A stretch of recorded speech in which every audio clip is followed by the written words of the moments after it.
السلام علیکم، پرواز نیوز HD کے ساتھ میں ہوں نور فاطمہ۔ نظر ڈالتے ہیں آج کی اہم خبروں پر۔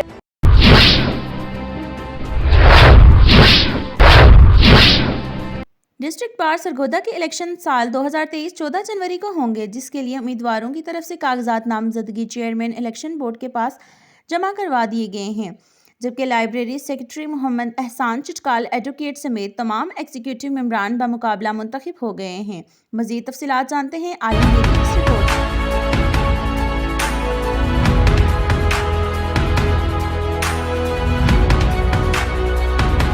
ڈسٹرکٹ بار سرگودا کے الیکشن سال 2023 کی گیمی شروع ہو گئی ہے۔ امیدواروں کی جانب سے ووٹرز کو ناشتے اور کھانے کھلانے کا سلسلہ بھی جاری ہے۔ الیکشن میں حصہ لینے والے امیدواروں نے اپنے کاغذات نامزدگی چیئرمین الیکشن بورڈ کے پاس جمع کروا دیے ہیں، جس کی جانچ پڑتال کے بعد امیدواروں کی حتمی فہرست اویزا کر دی جائے گی۔ سال 2023 کے امیدوار برائے لائبریری سیکرٹری محمد احسان چٹکال ایڈوکیٹ کے مد مقابل کسی بھی امیدوار نے اپنے کاغذ جمع نہ کروائے اور وہ بلا مقابلہ منتخب ہو گئے ہیں۔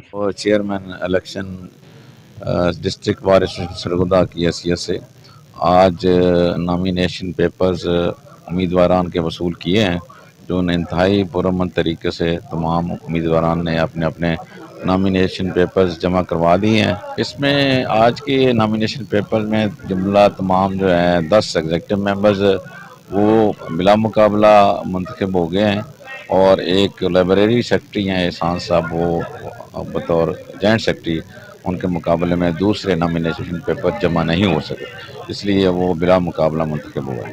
بلا مقابلہ منتخب ہونے والے لائبریری سیکرٹری محمد احسان چٹکال ایڈوکیٹ کا کہنا تھا کہ دوستوں نے مجھ پر جو اعتماد کیا ہے، میں انشاءاللہ اپنے وکلا بھائیوں کی امیدوں پر پورا اتروں گا، اور انہوں نے شکریہ بھی ادا کیا۔ لائبریری سیکرٹری کے لیے میں نے جو ہے اپنے کاغذات جمع کروائے تھے، اور میں مشکور ہوں پوری بار کا کہ میرے مد مقابل کسی نے کاغذات جمع نہیں کروائے۔ ڈسٹرکٹ بار سرگودا کے الیکشن سال 2023 جو 14 جنوری کو ہوں گے، اب دیکھنا یہ ہے کہ حصہ لینے والے امیدواروں میں سے جیت کا سہرا کس کے سر سجتا ہے۔